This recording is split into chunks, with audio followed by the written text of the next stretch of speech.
Welcome back to another episode of Let's Get Trashed, and I probably should change the name because it does not reflect the nature of the show at all anymore or ever even did. Yeah.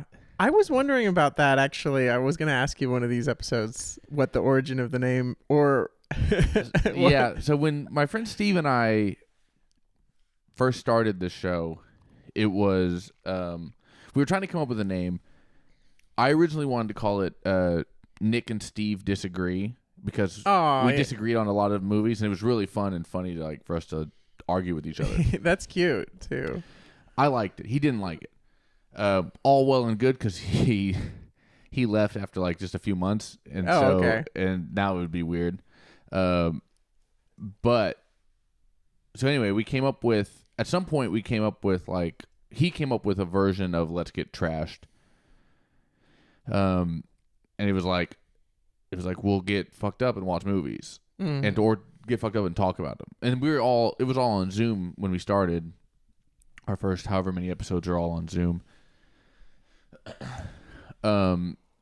But even that quickly, even when him and I were doing it, even that quickly went away because I drink, but Steve doesn't. He just is a pothead. Oh, okay. But the amount of, I have to drink a 6-pack of beer or a half bottle of whiskey, and he eats 2 gummy bears, and he's like, I'm messed up, so it's the equivalent. The calories aren't fair. Oh, I see. I'm putting the serious hurting on my body to be part of it. So that we gave up almost immediately on that. Yeah. And then I guess there's kind of the double entendre of we're trashing movies, stuff like that. But I don't know. Okay. That's the origin of the name for any of our new listeners that haven't gone back through the catalog. And if you haven't, you should, because there are some fun. I don't know. I'm having fun. This is going to be our something in the 40s. This is 45 episodes I've done. I'm coming up on a year. Wow. Coming up on a full year of doing this show. And it's more fun than ever. That's good to hear. And I'm happy to be here. Yeah, I'm happy to have you. Especially for this movie we're talking about, because as I was telling you off camera, I noticed something in this movie that I learned from you, or that I noticed because you mentioned it previously. Yeah, I've been dying to hear it. We'll actually get to it. But what are we talking about today? We're talking about Infinity Pool by Brandon Cronenberg.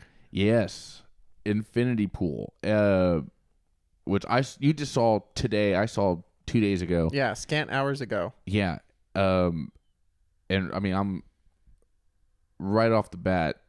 So I'm a new Cronenberg fan because I had never seen a David Cronenberg film until I saw Crimes of the Future last year. Oh yeah. Crimes of the Future, possibly my favorite movie of all last year. If it's not my favorite, it's way up there. Wow. It's way up there. And then I've seen a couple other, I've seen The Fly since then, and maybe maybe just The Fly since then. But I'm he's on my list if I'm going to watch every Cronenberg movie. Oh, man. Because I love Crimes of the Future.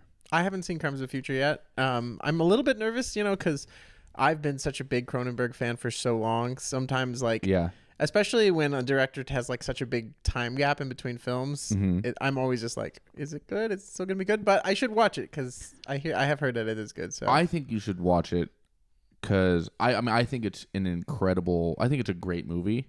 It has my favorite actress in it, Kristen Stewart. Yeah, love her. She's amazing, just like she is in everything. She's amazing in this movie. I've said this multiple times, but literally two of my favorite actors at all are Kristen Stewart and Robert Pattinson.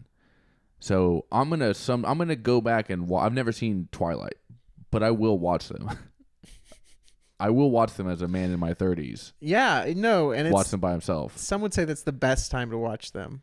Somebody would say that? Yeah, not me. That guy whoever said that call the FBI on that person. It's not the best time to watch it, but I will, just to be like, where did these two kids come from? Because I heard of them. They were famous back then, but I never watched any of that kind of stuff. But I saw Good Time. Yeah, love Good Time, yeah. And said, damn, this Robert Pattinson kid, this is the kid from the vampire movie? This kid rules. Yeah, he's great. And then I've watched that. a bunch of other stuff with him, and he's amazing in every single thing. Yeah, I mean, The Lighthouse. I haven't seen that yet, but he's great. And what was it? Oh, The King. He is phenomenal. I haven't seen that yet. He's awesome. That's my two favorite actors. It's him and Timothée Chalamet. Oh, Timothy. Yeah, head to head. So that is that's an incredible thing. Do you hear a buzzing?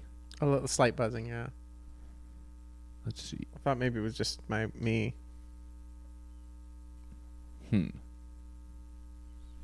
it? Oh, it must be. Well, it's gone now. Okay. Well, if it comes back, I'll change that cable out. Okay, cool. Maybe I was stepping on it or something. Yeah, I don't know. Maybe it just had a weird angle. That's also not the normal cable I use. Oh, okay. I used my shorter cable, but it's also worse. Not important. Anyway, Kristen Stewart, I love. She is amazing in Crimes of the Future. She's also incredible in a movie called Spencer, where she plays Princess Diana. Oh, I heard that the Diana movie was good. It's really good. Yeah, it's really good. She's really good in it. There's a couple things I don't like about it. I also don't know a ton of that history. I don't know how realistic it is. Yeah, but nevertheless, she's really good in it. I don't know if that's actually like Princess Diana. I never met her. Plenty of people that did work with Princess Diana. At least one person that was her valet, or who worked for her, said that it was a scary good. He was blown away at how good she was. Oh, take that for what it's worth. Yeah. From the valet's mouth. Yeah.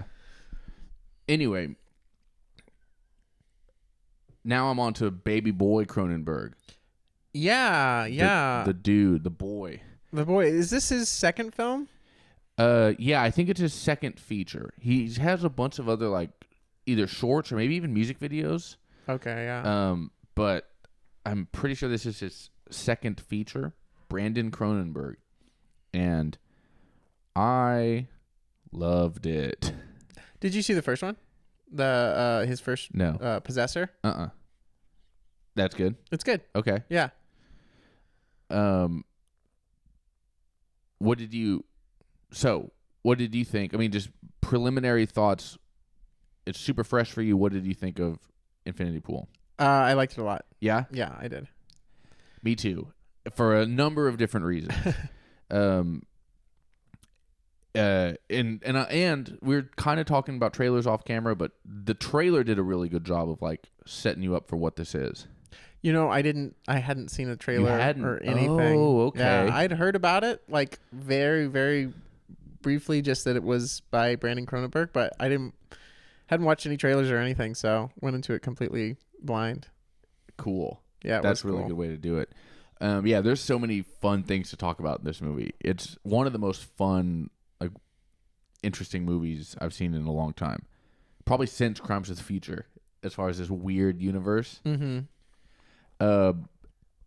So let's set it up. Our main character, Alexander Skarsgård. Yeah. What was his name? Robert? Ben? No. Something Foster? Ben Foster? It was something Foster, but I can't. Stephen Foster? I think it was Stephen. Stephen? Okay.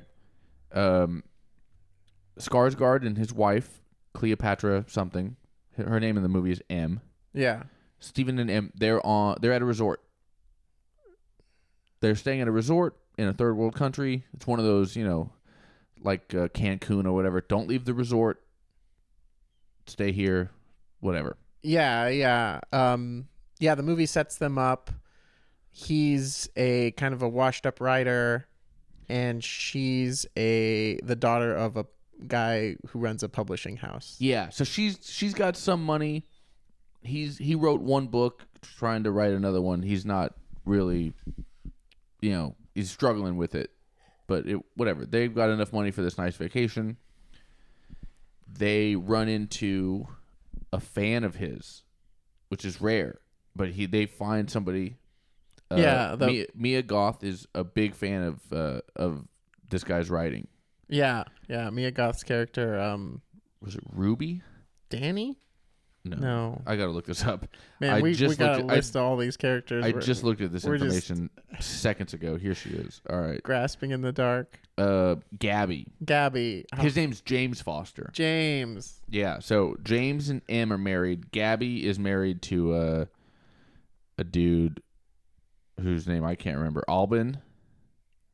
Something like that. He's the Swiss guy, right? Yeah. Anyway. What a coincidence. They're at this thing together. She meets her favorite writer. And he's a little, taken with it. And so the two couples, they agree to have dinner together. And then Mia Goth and her husband, they come to this resort all the time. They love this country. They stay in the... So they're old pros at this. They have a way of like, we know the really cool thing to do. Let's leave the resort. We'll go do a little picnic by like a secluded locals only beach where there won't be anybody. Yeah, and they borrow this guy's car. Yeah. They borrow one of like the hotel workers' cars, and then they go on, have a nice fun day adventure. And they get wasted, and then on the drive home, James is driving and he hits a local and kills him. Yeah, he hits and kills somebody. He is convinced by Gabby and her husband that the laws of La Tolca, which is the name of this island. Yeah. Which took me forever to even hear. I had to read it. I had to read it after the movie.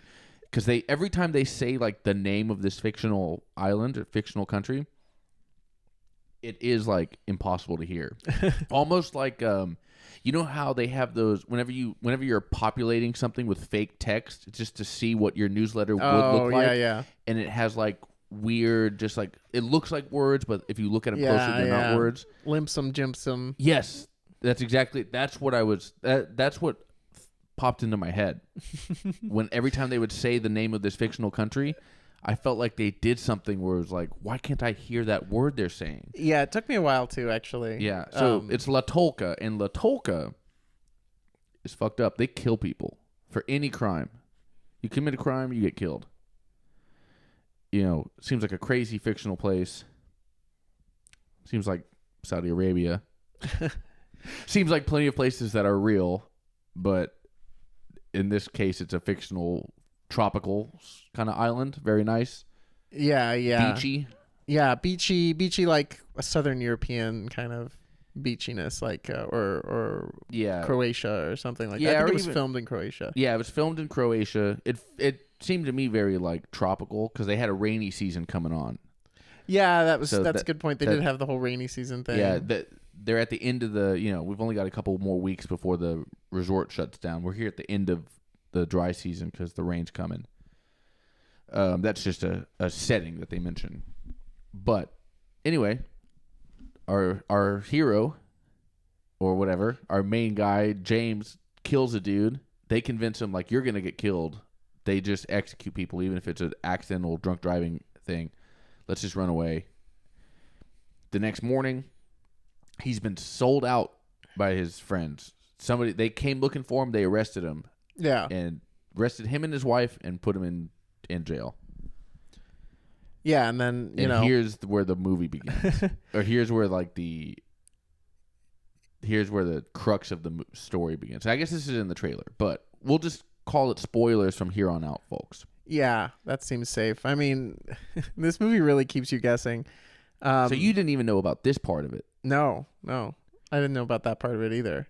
Interesting. Okay, wow, you went in really blind. I knew this because I knew it from the trailer, but I I read the 2-sentence blurb on the when I was buying the ticket online. Okay. That was it, and they didn't give away much. So, we're in spoilers. In the fictional country of Latolka, if you commit a crime, you're sentenced to being executed. However, you have the option to pay an exorbitant amount of money to clone yourself. Duplicate, whatever. Did they never said the word clone. They said copy. Double. Yeah, was you the can term make a they double. used. You can make a double of yourself. It's an exact clone. It has all your memories up until the point that you're in the cloning booth, and then that thing can get killed in your stead. Yeah, that's sort of satisfying. The satisfying the condition is. Yeah, that satisfies the state's bloodlust. They even let the aggrieved party participate in the execution. No, well, they actually are. Yeah, they're. I think they have to. They have to. Yeah. Okay. Or are you talking about the? How, I'm talking about how of the dead pedestrian, they kill his son. He's left without a father. He sticks a knife into our clone's our guilty clone's body a bunch of times. So the son gets to kill him. I didn't know that was necessary. That the son has to. That's what I kind of thought. They sort of were like, oh, it's the job of the eldest to honor, to avenge the family's honor by committing the execution. By killing the person who killed our patriarch. Yeah. Sure. I mean, yeah, that makes sense. I just didn't catch that. But also, there's another execution scene that happens later that's not carried out by. Yeah, that's a good point. That's not carried out by the person who would be the plaintiff. The people who died in that scenario. Yeah, that's a good point. I'm not sure why they do that, but I do love the part where they have them. They're forced to watch their own execution. I think that was interesting. Yeah, so that's interesting. Exactly. So part of this is in addition to, you can't just clone yourself and be like, all right, peace, I'm back to my hotel. You have to watch your clone get killed, so you at least feel some sort of punishment, I guess. As is revealed, kind of, our hero takes it in stride. I mean, he kind of likes it. I don't know. He's understanding. Hey, it's a clone. Like, what am I supposed to do? His wife is very upset. Yeah. She's not only is she upset that she had to watch a clone of her husband die, she's upset. Like wives often are. She's upset that her husband isn't more upset. Why aren't you more upset about this? Yeah. And he's like, what do you want me to do right now? I'm very upset. And she's like, you aren't acting like you're upset. He's like, I'm getting upset right now. They're having a typical kind of marriage or relationship fight. I want you to be upset the same way I'm upset. And it's like, sweetheart, I'm never going to be as upset as you are. I mean, this is an extreme case because I feel like if I was in that situation, I'm also weirded out by the fact that he's not more upset. I don't know. People, I wasn't, because I didn't catch that in the moment. I didn't see that he wasn't like upset or even kind of enjoyed it. I understood he wasn't demonstratively like, well, oh my God. There's that scene towards the end of the execution where you see his face and he just starts to smile. Yeah. For me, and especially like maybe this is just me, because of my experience with Cronenberg stuff, I was like, he's turned on by this. Like, you thought it was sex? Yeah. Yeah, and I wasn't wrong. Yeah, you weren't wrong. That's true. There's a little bit of a hint of a smile. I don't know. I always take things like kind of the same way I do in real life, which is like I can't judge how somebody's supposed to react to something traumatic. Yeah. People experience loss and death and all kinds of tragedy, and sometimes they do what's expected, which is they cry and wail and they get very sad. Sometimes they internalize it and feel different ways. So I didn't know. You know, the other thing is maybe he's watching this like brutal murder. If it was like an electric chair or a lethal injection, you know, or like I mean, these are not humane. The death penalty is evil, but the kind of like state sponsored things that exist in real life. Yeah. You know, that would be one thing, but he's watching a 14-year-old boy stab himself in the stomach like a bunch of times, a dozen times. It's an extra grotesque way to commit this execution. So I almost have a smile on my face, going like, "God damn, glad I dodged that." You know what I mean? Like I didn't. If it was the brutality of it makes you be like, this is really bad, but that could be me. That could suck for me. You know, I wonder if there's an aspect of that in it too, because he does seem like fascinated by it. And in a way, like I feel at least it's a sort of relatable part in that it's this kind of a perverse action, like to watch yourself die, yes, brutally. And 100%. I feel that like that idea of like in a way it's kind of fascinating. Like you can't look away, you know. Yeah. Like, you know, and if I was sitting there doing it, like, I might not be able to look away. I might be, you know, fascinated by it in a way. Yeah, I first would certainly be fascinated. I imagine I'd, you know, look away because I don't like seeing people get killed and squeamish. But then also, there's also a part of me thinking about this. I'm in this situation where I almost feel like I have a duty to watch. Like I'm, you know, I'm getting really lucky that there's a clone of me to stand in and take this from me. Yeah. It's, you know what it's like? If you're a Christian and you watch The Passion of the Christ, you shouldn't close your eyes at the gory parts. Oh yeah. Jesus went through this for you. If you know, whatever, if you believe all that. Jesus went through this for you. The reason Christians have done passion plays, the reason, you know, Gibson made that movie, it's a long long line of passion plays. The reason that's done is it's part of the understanding of what this sacrifice means. Sort of a gratefulness kind of. Well, it's just it was a scare tactic by like the Catholic Church, you know. Yeah. But it was the kind of thing of like, this is what he did for you. So you get to sin and then be forgiven. The least you can do is like take this seriously. Watch what this poor bastard went through. Yeah. Same kind of. That's so I see the same kind of analog of like, this guy's dying for my sins, quite literally. So the least I could do is watch it happen to him.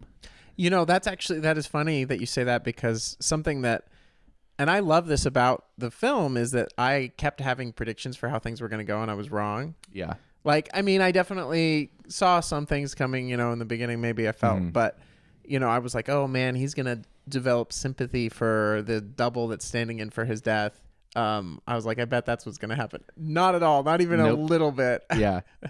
Well, and then of course what does happen is the discussion of like, this is a big kind of theme, or not even a big theme, but it is mentioned, but kind of not like the focus of the story, but the obvious question of, wait, did they get the double? Did they kill the right guy? I was thinking about that the whole time, especially after they mentioned it. Like, well, I was thinking about it right away.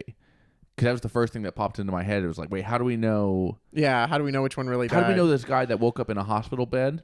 Well, shit, because we should have, maybe we should have mentioned this, but the doubling scene is so cool and freaky. Like, you have to take off all your clothes, wear this creepy mouth guard thing. Yeah, you have to open. It's like a dentist thing that keeps your. Yeah. It's literally, I think it's like a real. I've had that before when I had dental work done. Yeah. It's a thing that keeps your lips open.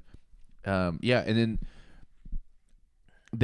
you go into, you go into this like tile room that they fill up with this, you know, red goo, and the red goo is like making the mold of you.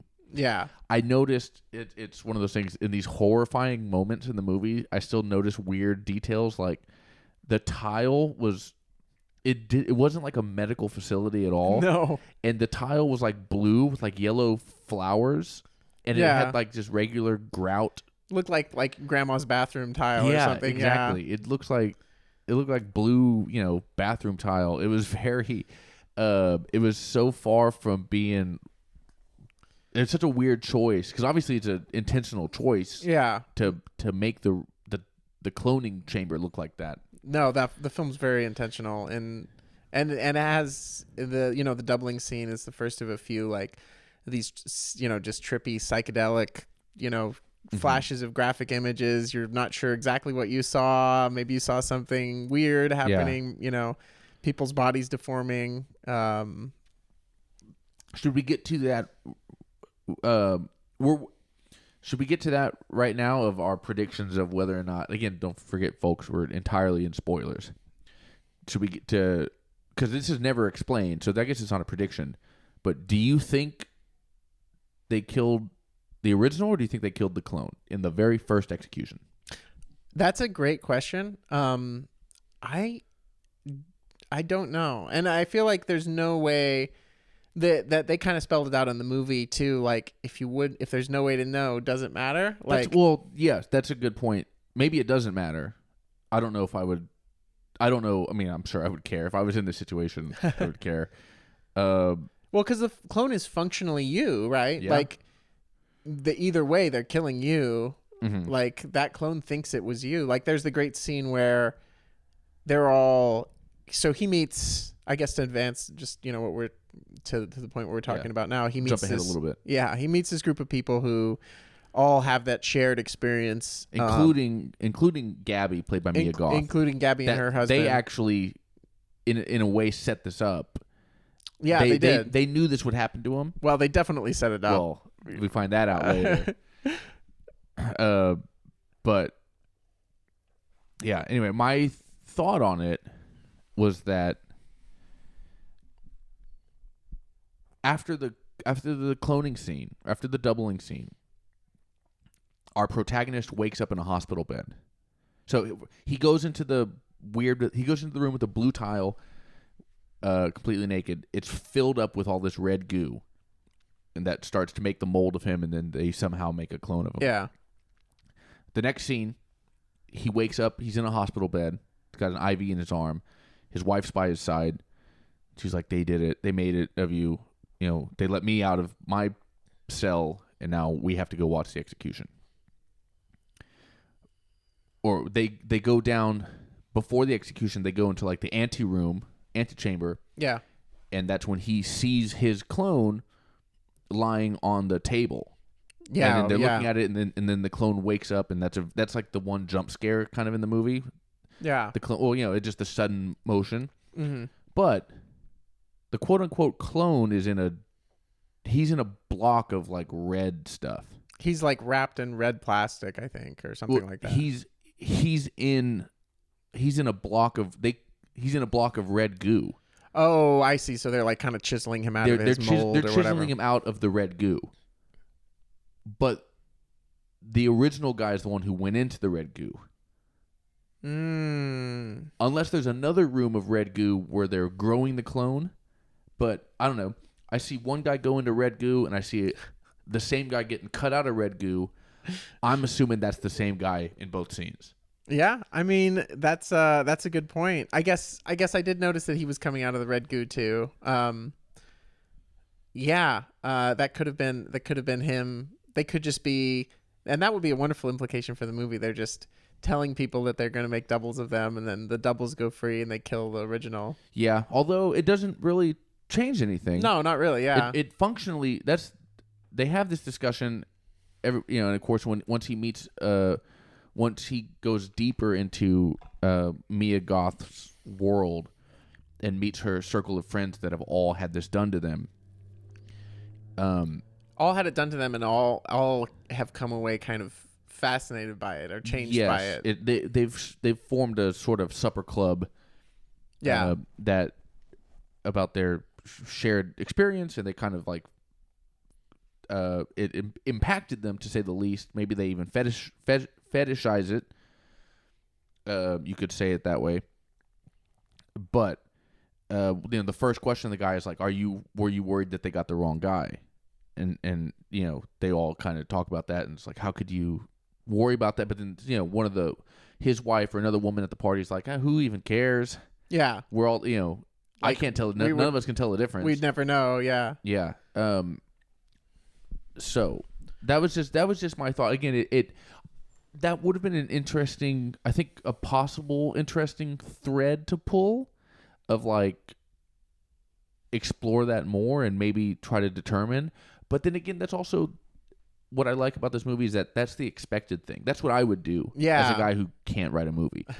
No, I love that they didn't. Yeah, too. I love that they admit that it doesn't really matter and that the focusing on it, they don't focus on it because that's what almost any other movie about this would be. Yeah, that's kind of what I thought too. It's like, he befriends his clone, or it's like Looper, and he can't kill it. He can't let himself die. Or it just becomes like every rooftop, like which one's the real one? Yeah, exactly. Exactly. Or which was a great Family Guy joke. It's Peter Griffin and somebody else on a rooftop, and Chris, the son, grabs a gun, and he's like, "Which one's the real dad?" And Peter goes, "No, wait, that's not what's happening here. We're not the same. There's not two of us." Yeah, it's But anyway, yeah, that's what you would expect is that kind of thing. I want to say, since we're talking about this group too, I think that like in this year, the year of like the 1% of the bad guys, which is like, it seems like every movie lately, like, the very wealthy have been the bad guys. Glass Onion, The Menu, and then we talked about Triangle of Sadness. Yeah. This is one of my favorite takes on that because it's this group of insanely rich people who, like, they don't talk about their wealth all the time or anything like that, but they live in this world where they can do whatever they want and their money literally makes them like untouchable. Yeah. And they really focus on like the interactions between the very poor people living in the country and the people, the wealthy people who come there to stay there and party or whatever. Yes, that is true. I actually, I like this much better than any of those other movies. I haven't seen Glass Onion, but I like this one better. But also, yes, it's actually. The fact is, frankly, that they're not. I mean, they're rich, obviously, and certainly compared to the native denizens of La Tolca, but they're just at a resort. I've been to a resort in Mexico, as have millions of other people that are middle class. He's like an architect. Mia Goth's husband is an architect of some kind. She's a aspiring actress. They're not the billionaire elites. What's his name? Skarsgård is a writer. His wife is the rich daughter of a publisher. But the daughter of a publisher, that's not the daughter of a hedge fund manager. Yeah. You know what I mean? These are not. They're more like upper middle class. Or they might be rich. They might be millionaires, but they're not. This isn't.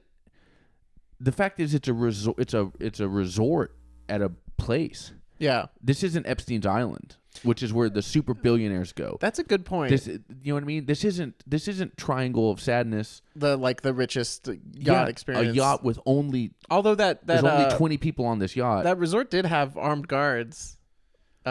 Sure, but I see what you're saying, though. Right, exactly. But yeah, they have armed guards, but. There's probably resorts in like Cancun that have armed guards or whatever. Yeah, some of the more swanky ones, I bet. Yeah, you know what I mean. Just for appearances or something, and they say don't leave the resort. There's nothing for you here in Mexico, which is not true. As a matter of fact, the only time I've ever been to Mexico, I actually didn't go to a resort. I was just staying at like regular places, and observing. I went into town and stuff like that. I've never stayed at one of those all-inclusive, like... the all-inclusive. Yeah. I stayed a day at one of those once, and it was kind of lame. Just yeah, well, I mean... drinks were all watered down, and the food was mediocre. Yeah, exactly. It's not going to be that great. But people like it because of the convenience and whatever. Or they feel safe or whatever. Yeah, well, some people, or it's just like you don't want to plan a whole thing. Yeah, they're gonna bring you a mariachi group at some point. They're gonna, you can watch a little bit of that. You can just I have friends that have taken that trip. I've got friends that are from Mexico that they'll go to like a resort in Mexico. They'll go to Mexico to visit family and do actual real things in Mexico that they understand that they're from Mexico. But they'll also do a resort.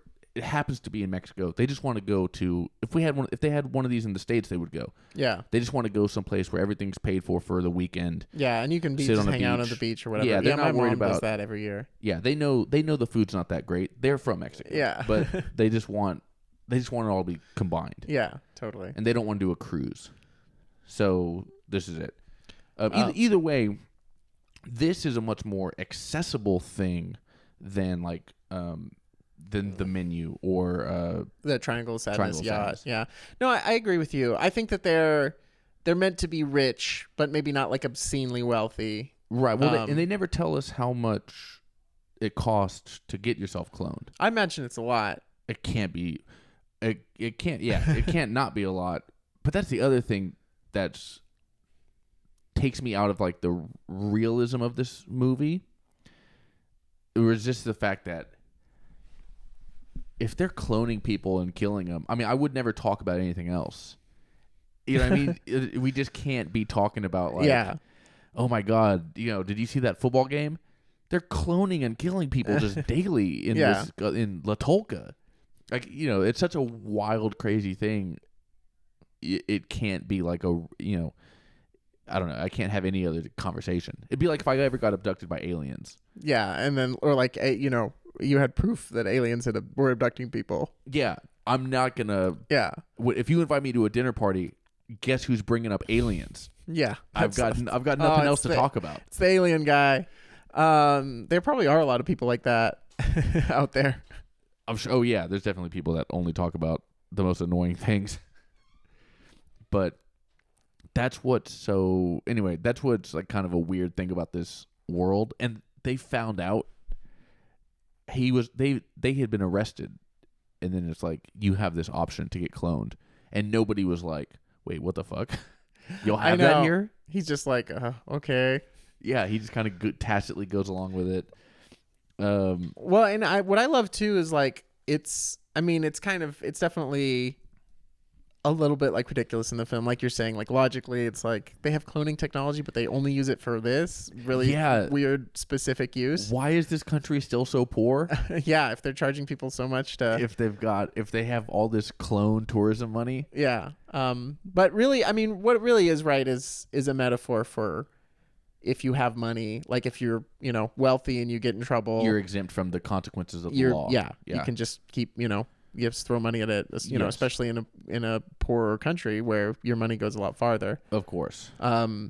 So but that like horror, I love that horror aspect of it because, that's a science fiction horror movie, right? But the horror of like, I've been arrested, I'm in trouble in a foreign country, like I'm terrified. Locked up abroad. Yeah, it's so scary. I mean, it's scary enough to get arrested in the United States. Like, you don't even know how their laws work in another country. Right.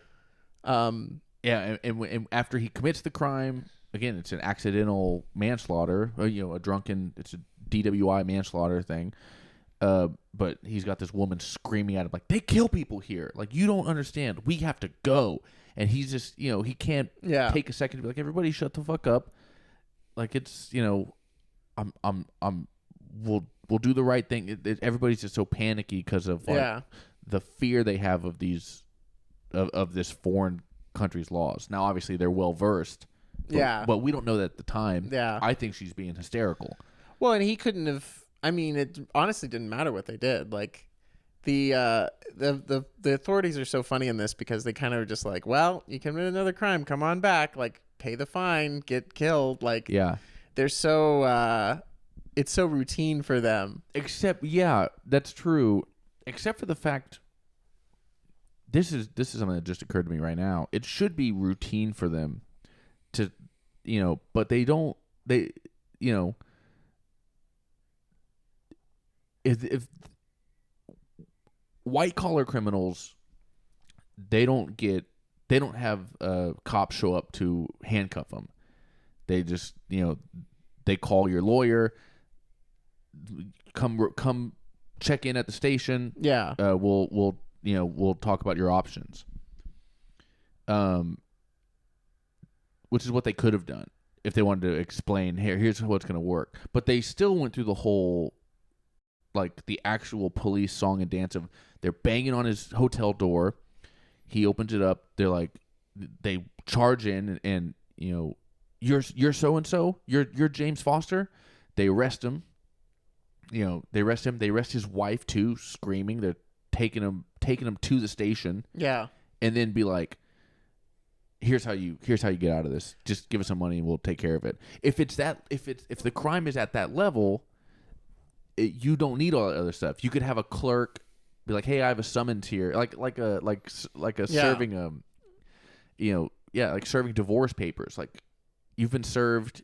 You have to come to court to take care of paying the double thing so we can kill your clone. Well, and here's the thing I thought was interesting was.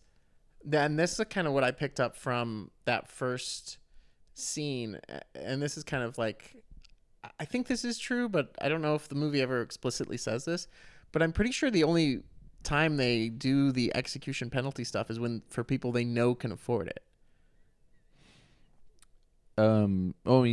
Resort guests. Yeah, so because it doesn't seem like they have the same rules for locals. Like there's not a line of people outside of that facility waiting to be processed. Well, we didn't see but we didn't see too much of. We don't see too much. Situation. No. Anyways, we don't see too much of the locals. Actually, they're mostly like just a few like destitute people or like a few shots. Yeah, of, we have just a couple scenes with them. One is in the execution room with the son of the killed man who's committing the execution, and then later there's that farmhouse scene that happens later, as he's running through He's running away from his cadre.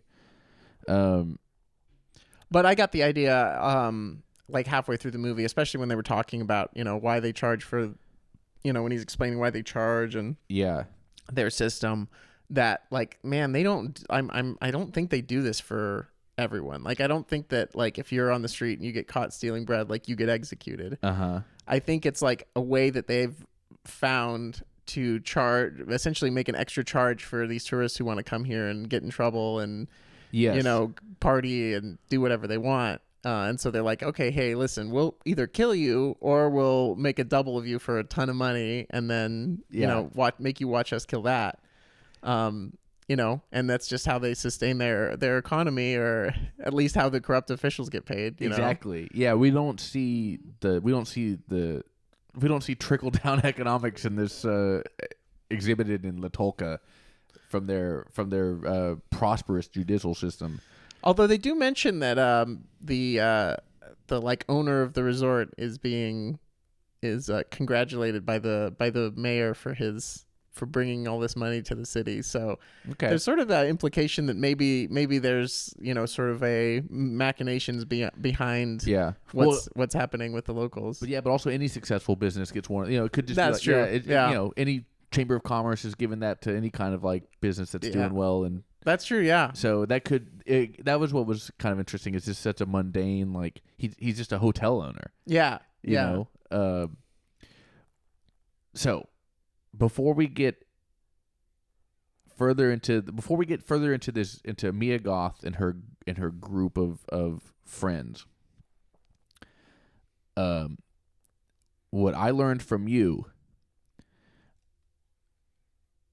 first, I learned this from you on our episode about the movie Smile. So go back into the Let's Get Trashed archives, watch or listen to our podcast on the movie Smile. In the first 10 seconds of the movie, the camera goes upside down. Yeah, the camera goes upside down. I like the way they did it in this one. I saw that upside down shot and I was like, I wonder if Nick's gonna talk about this. It was fine. But you mentioning that during our Smile episode and being like, so many horror movies do it, it's always to signify like you're entering. Yeah, you're entering a place where everything is backwards. Yeah, you're entering a different world, and now things are upside down. I remembered that, and I noticed it immediately, and it happens immediately. Yeah. Well, and it's good. I think the idea is right. It's like supposed to set off the part of the movie where the weirdness is starting to happen, and so it really sets you up to be like things are going to get weird. Yeah, right from the get go. Yes, it happens immediately. And again, it's not I don't even think it's a bad thing, because I wasn't aware that was a cliche until you brought it to my attention. Because I don't watch as much horror movie. I'm not as well versed in the genre as you. But watching, now that I have that like cue, I know this cliche to look for. Yeah. But again, I don't mind it as a cliche. I'm not watching it going like, ugh, I can't believe they did that. Yeah. I actually, I like it, and I thought it did a good job, and I was like immediately, it was like, okay, they're not even going to give us a little bit of. Yeah. They're going to come fast and furious. We don't get one afternoon of them like riding a jet ski. No, and then like, buying flowers from somebody or listening, right off the bat, it's weird. At breakfast, they have there's a band playing, but they're wearing these terrible, creepy masks. The most terrifying masks ever. They're wearing like a religious holiday or something. It's just it's just like a cultural mask. Yeah. So again, I'm getting a lot of Mexico vibes from this because it's like a Dia de los Muertos type of like the mask culture, the music ensemble, acoustic instruments, string guitars and bass and stuff like that. The beach resort, all inclusive resort, don't leave the resort. That's all the kinds of things. So I got a lot of La Tolka. I don't know. I was thinking this is based on, or if you said this was Mexico or this was inspired by Mexico, I would be like, I see where those features came from. Yeah, I see that. I think the thing for me that made it feel more European, I guess, when I was watching it was the like landscape. Like it didn't see, like it wasn't like a lot of tropical trees, and then the fact that they were using all like either Eastern European actors for to play the locals. Everybody there is like European. Yeah. His wife is British. Well, I mean the locals I think were all played by Eastern Europeans. I think so. I mean, none of them seemed like they were Latino. Yeah, well, that's true. I don't mean that any like the actors or anything would have been Mexican in origin, but again, I was just thinking of like the stuff they tell us about this resort, this all inclusive resort, is just the kind of stuff I associate with like Mexico. I'm sure there's resorts like that in plenty of other countries, but yeah. Well, I was thinking like maybe like Mediterranean or something like that, possibly, but maybe it was a little. They don't really have a rainy season there, so they don't have a rainy season, and also I don't think there's that I know of. If you're at a resort in Greece, they don't tell you don't leave the resort. They might in Greece. There's some tough parts of Greece, but anyway, it was nice. It was nice when I was there. That's true. They're going through some economic downturn now. That's true. I was there when things were still rocking. Greece, I hope you're doing okay. Yeah. Shout out to Greece. They'll be fine. All right, so now we're into our after feeling betrayed, he thought he got ratted out to the cops, but he connects with Mia Goth again at the bar. She convinces him to have a drink so she can explain. They've already had a sexual encounter at this point, so he's even more willing to hear her out. Oh man, that first encounter between them is great. What's not great about it, and we won't even spoil it, but I've been excellent. I've been on a diet. I've been not drinking all month, not drinking all of January. I've been not having desserts or anything like that. Watched this movie. I treated myself to a vanilla milkshake at the Alamo Draft House. It showed up during the beach picnic scene, and I took my first sip right during that scene. Right when some vanilla milkshake hits the ground, and I'm like, ugh. Yeah, someone was sitting in front of me, and they were just like, gross. That was funny. I always love when people do stuff like that in theaters. Anyway, that was funny, weird, but anyway, she convinces him to listen to her, and she explains. She's like, it's something you had to go through. There was no way around it. We had to do this. She's like, come with me to a party. My husband will be there. We have a bunch of other friends. She almost like builds it like a support group. Like, there's other people that have gone through this. Yeah. We can all talk about it. And then he doesn't find a support group. He finds people that are like loving it, and they're like addicted to it. Yeah. And I wrote down, it made me laugh because I was thinking of Bleeding Gums Murphy from The Simpsons, saxophone player. The reason he went from being a famous, successful saxophone player to being, being poor, being a poor bum who doesn't have a saxophone left to play anymore. He was addicted to Fabergé eggs. So he spent all his jazz money on Fabergé eggs.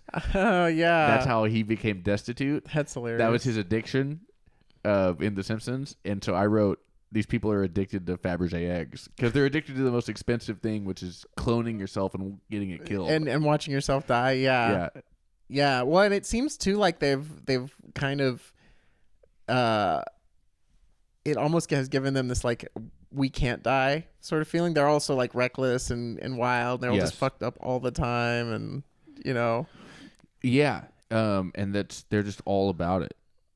And then this world goes haywire, and they just start, drinking more, and they start taking these what we assume are going to be bigger and bigger risks. They're mad at the guy that killed him originally.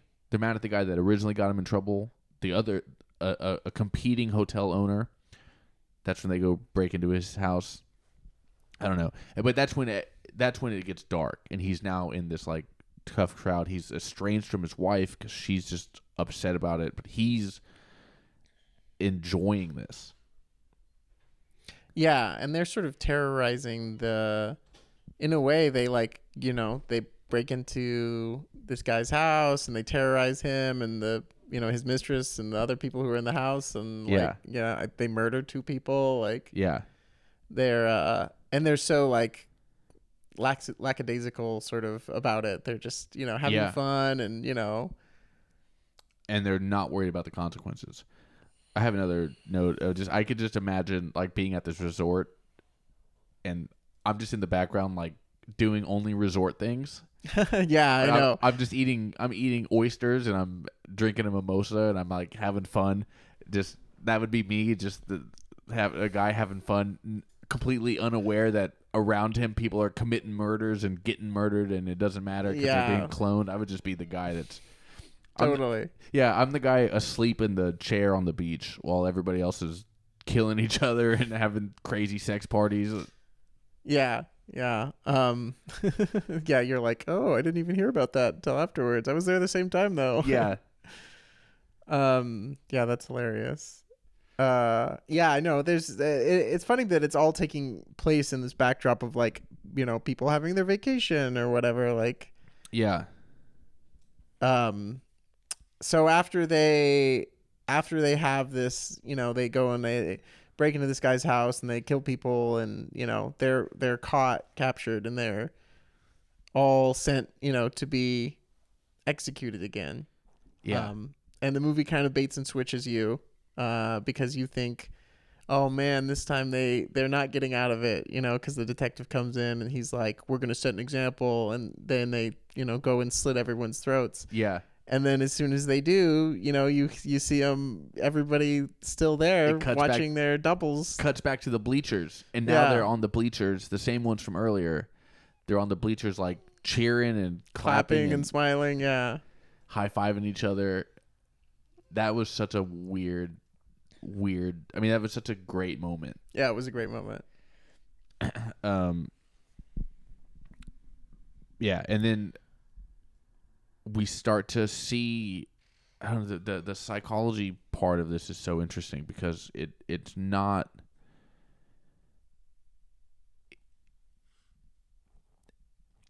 One thing I said mid-film to myself, and I have it on my notes, is mid-film, I don't want the mundane scene that I think is inevitable. Okay. Remember in Anchorman, they have the big battle. They have the big battle royale, and all the news channels are fighting, and then it just cuts to the scene. They're back in Ron Burgundy's office, and it's like, that got out of hand. Yeah. Like, man, Brick killed a guy. I hit a guy with a trident, and they're just like having this funny but mundane, like, well, what do we do now kind of scene. Yeah. I saw that coming from a while. I was like, I hope they don't do that. I hope they don't do the scene where, like, we're going back to our lives. Now we have to be like, we have to expressly set up how, and they did it. Oh, you mean the final scene? Yeah, well, the second to last scene. Yeah, when they're on the shuttle back to the airport, and one of them's like, "Did you call the cat sitter to make sure that there's a key left under the mat?"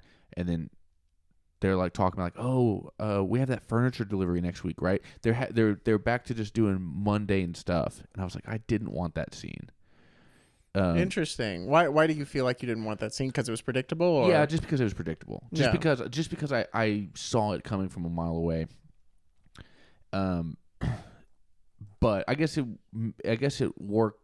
It did end up working better than I thought it would, because even though they had that predictable mundane scene, the thing that's not predictable is that how our protagonist, he can't go back to the mundanity. Yeah, I liked that. I don't know aspect of it. Yeah, I don't know how it. He's addicted to Fabergé eggs now.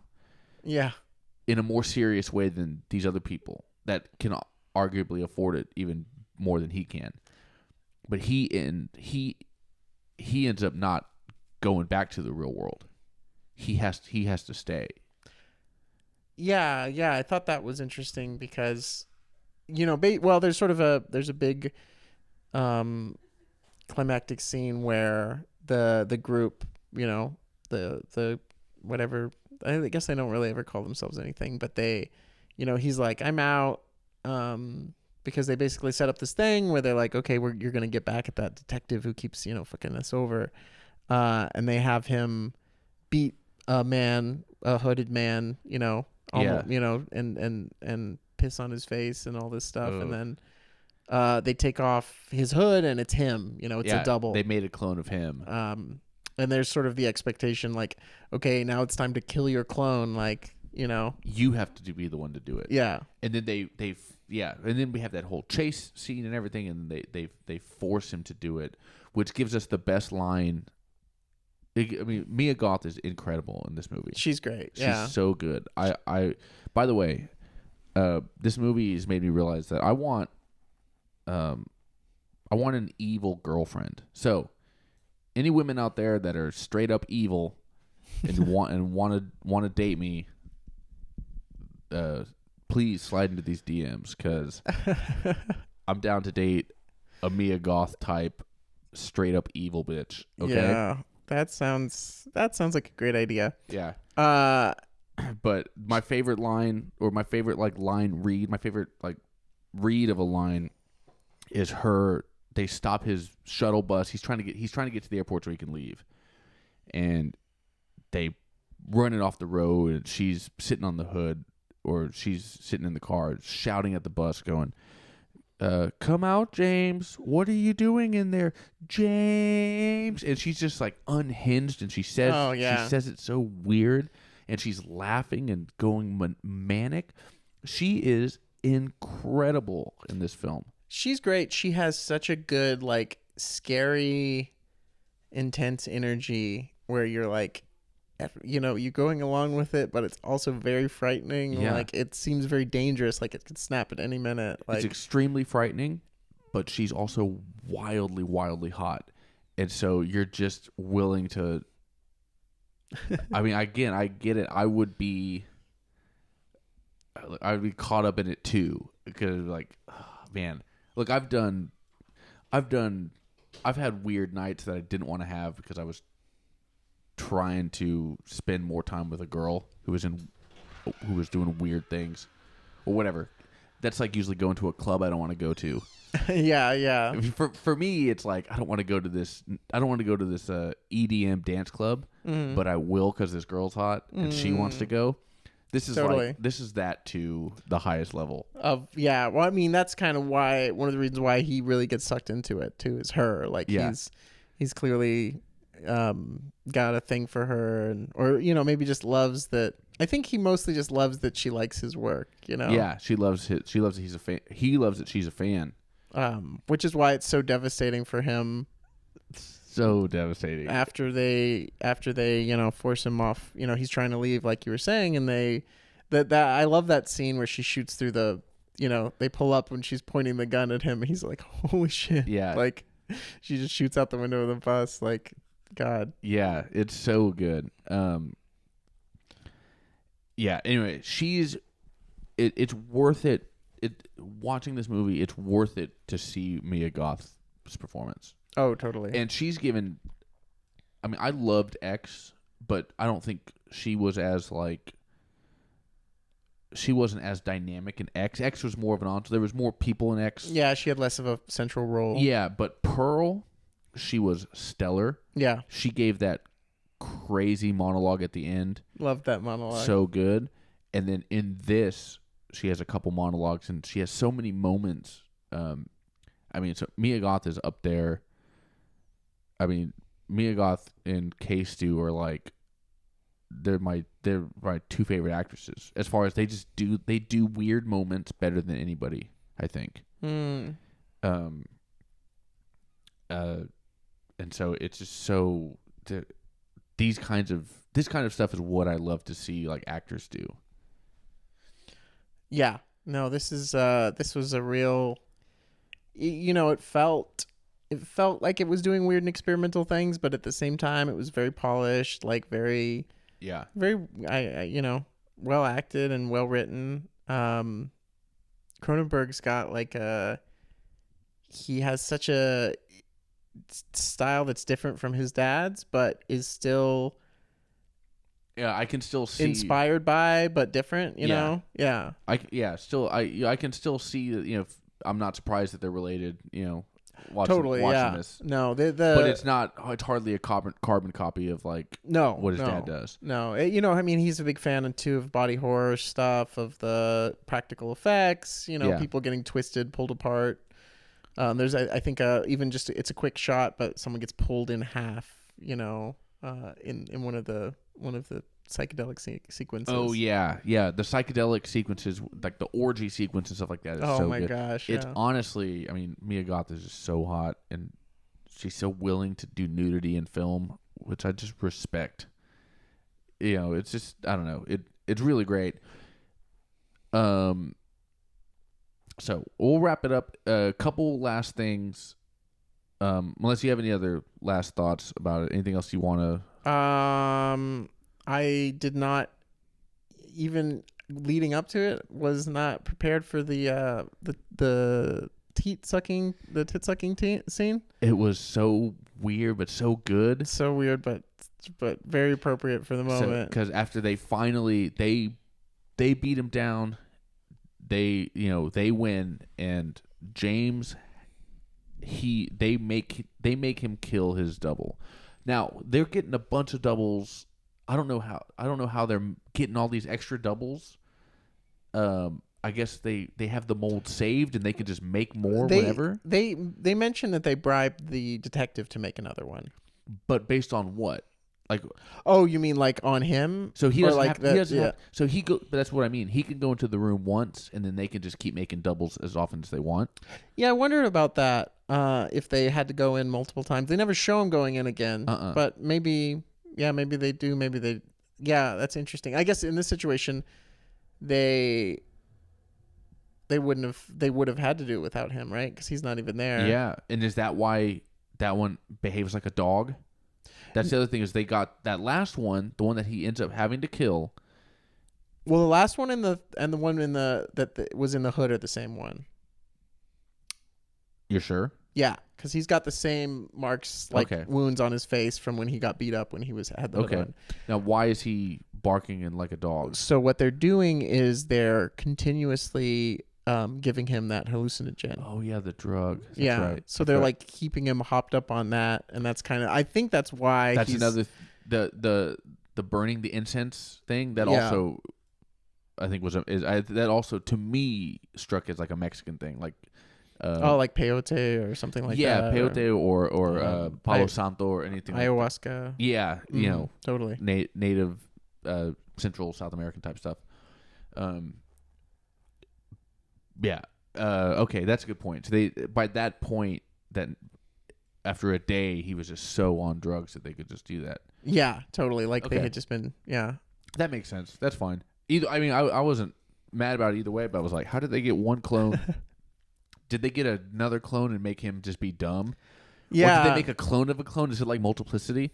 Like where it's like a clone of a clone isn't as good as the yeah. Michael Keaton, the fourth clone, was a clone of the third, and he was dumb. He was the dumb one.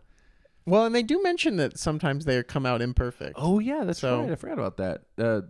Because when he gets cloned the first time for his first execution, the officer's like, "You got it first try. Sometimes we have to do it a few times." And then credits roll. I really like the credits because it's copies of the names. Yeah. So every actor's name is up on the screen 20 times. Yeah. Like it's just it was cool. Keeping that theme of copying something. And then the only other thing I want to ask you is so do you do it? Let's say you have the money.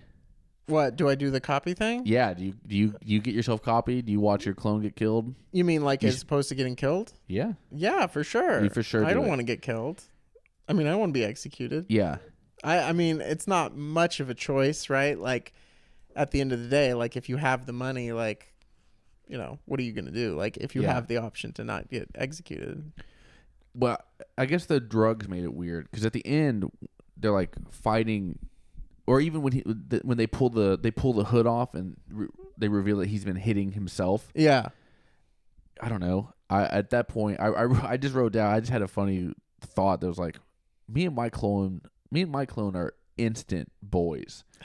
Like we're gonna be the second I see my clone, we're gonna be like, dude, let's do clone shit together. Like that'd be so much fun. Yeah, to have just another me running around.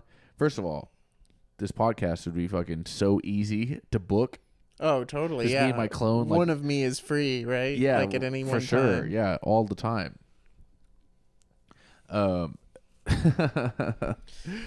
I could see the clone developing like a resentment for the original at some point, right? Like, oh, you get to decide, you know, like, yeah. So who knows? Maybe.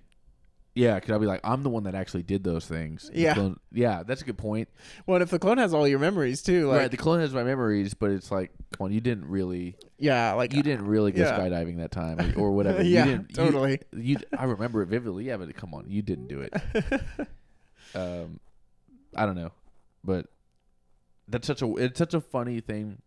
Cloning an exact double of a human being is such an amazing technological advancement, and for it only to be in this one country and only used for the purposes of law enforcement, like the judicial system, it's such a ridiculous premise. And I think it goes to show too that like if your movie's good, if you're good at making movies, you can have a stupid on paper premise. Like I don't think a movie was dumb or anything, and I like the premise like for what it was, but it's not like it requires like a big leap in logic, you know, obviously. Exactly. Like why would they do this, you know? But at the end of the day, like the film's good and it doesn't really matter, like, you know.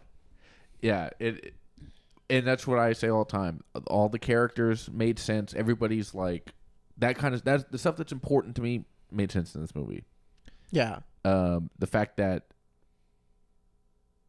you know, again, if a police officer comes into my house right now and handcuffs me and takes me to the police station, he's like, "You're under arrest, but if you want, we can clone you, and then we'll kill the clone. Here, I'm gonna read your rights here. You can talk to a lawyer." Also, the only thing I couldn't talk about anything else. But what do you mean clone? You'd be like, this doesn't add up. Okay, you could do that. They're like, "Sir, we've explained the law to you. Yeah. Do you want the clone or not?" I was like, "Wait a minute. How do you make clones?" I wouldn't be able to have any other conversation. So, but they all accept it very quickly. This third world country that's very, very aggressive with their judicial system, they figured out cloning, and we're just all on board 100% immediately, even if we're shaken by it, like M, James's wife. Yeah, that's true. I mean, when it's a choice between life or death, right? Yeah. So here's my next question. So yeah, if you're forced into the situation, you're letting him kill your clone. Yeah. How much longer are you staying at that resort? I'm leaving. You're catching the next flight out. I'm out of there. When she's like packing in the end, right after that scene, I'm like, yeah, let's go. And she's like, are you ready? And he's like, no, I was taping my passport to the toilet. Well, yeah, that was a great reveal. Yeah, I thought that was a great reveal. Again, folks, spoilers. That he had lost his passport. Yeah, and it wasn't till later when he finally's had enough, and he's like, I have to escape. I have to get out of here. I'm in too deep. Yeah. That he goes and gets his passport from where he hid it, because he didn't want to leave. Because he wanted an excuse to stay. He wanted to stay longer. Yeah. But his wife was like, we have to leave this fucking crazy ass country. Yeah. Yeah. I also really, really loved the scene at the end where he's packing and he's taking all 3 urns, because he has 3 clones killed over the course of the trip, and he packs up all 3 in his suitcase.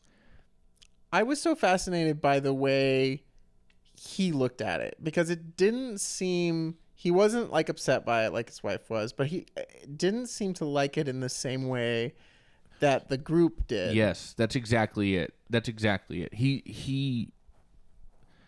He felt something much more psychological than look closer to your mouth, than anybody else. No, I mean, move the mic a little bit closer. He felt it. He had some sort of religious experience with it almost. Yeah, like some sort of awakening or something. Yeah, the hedonism of the other people. They just love this theme. They love this theme park.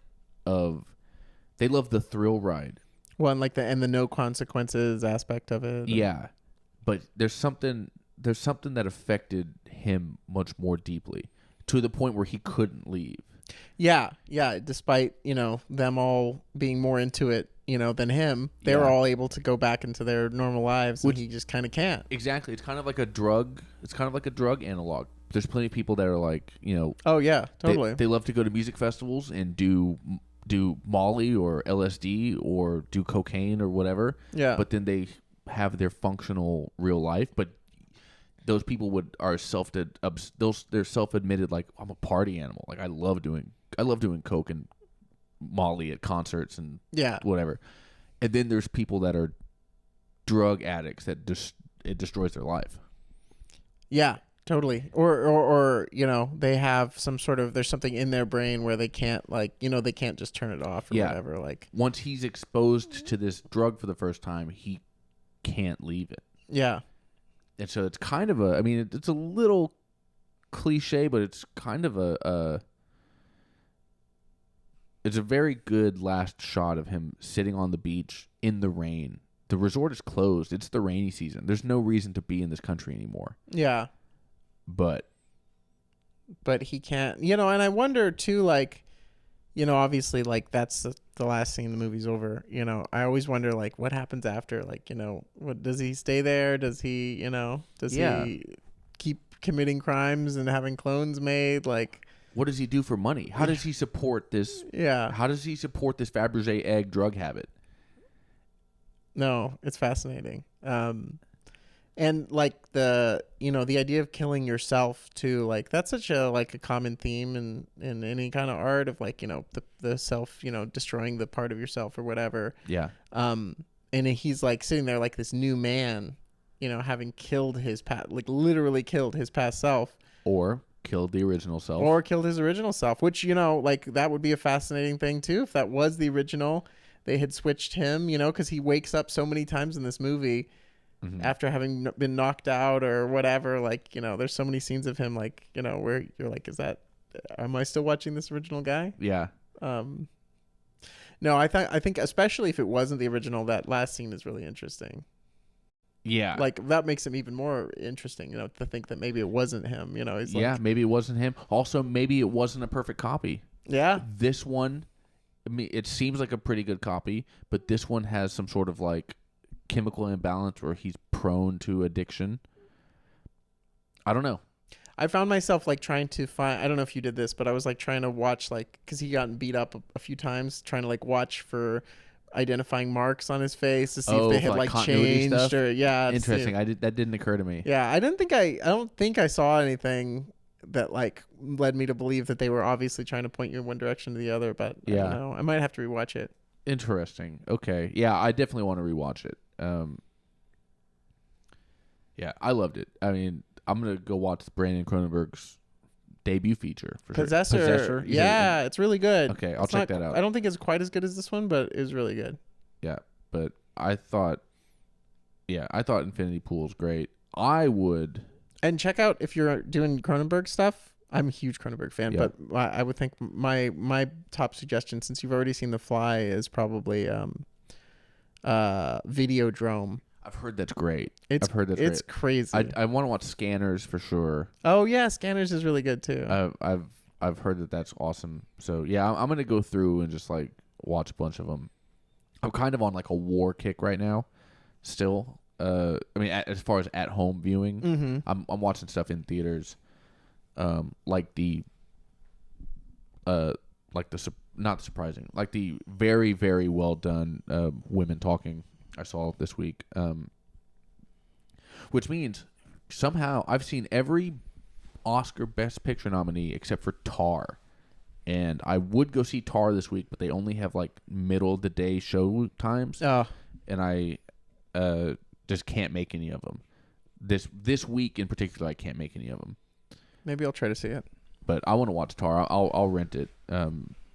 But yeah, I've never seen every Best Picture nominee ever in my life. But I've watched more movies in the last year, and I just happen to have seen all of them. Well, that's congratulations. I don't know about that. You're buff. You're official movie buff. I don't know. I mean, it's just Best Picture stuff. But anyway, yeah, that was it. I was gonna say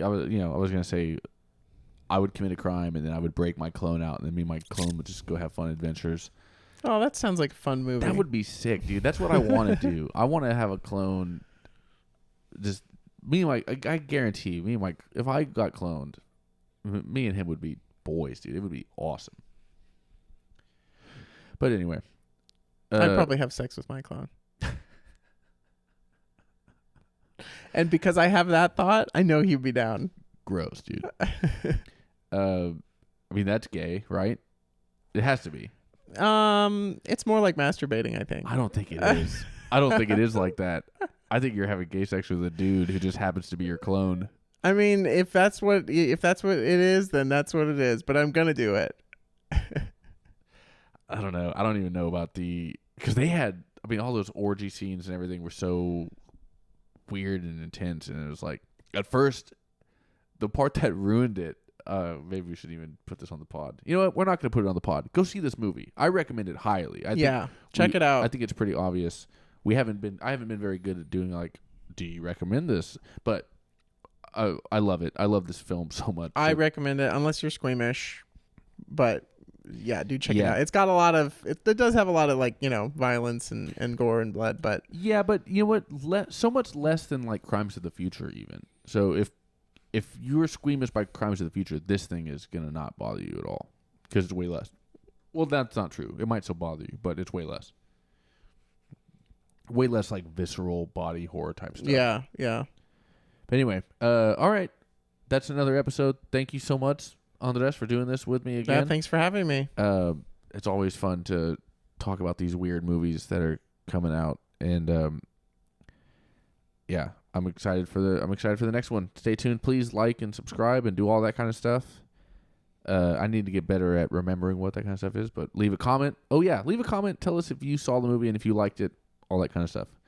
All right. Thanks everybody.